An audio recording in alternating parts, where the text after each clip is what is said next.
Hello everyone, in this video we are going to see about strings in Java, so let's begin. What is a string? It is an object that represents a sequence of character values. There are two ways to create a string object.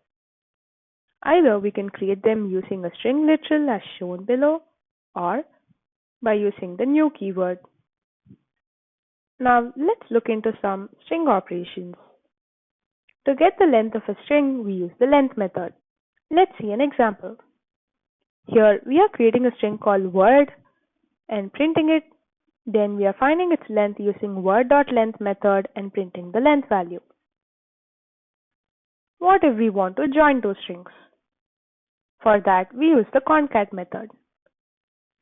In this example, we are creating a string called first and printing it, then a string called second and printing it. Then we are combining these two strings using first.concat second and printing the combined string. If we want to make comparison between two strings, then we use the equals method. Let's see an example. Here we are creating three strings A, B and C and comparing A and B using A.equals B and printing the result 1. Similarly, we are comparing A and C using A.equals C and printing the result 2.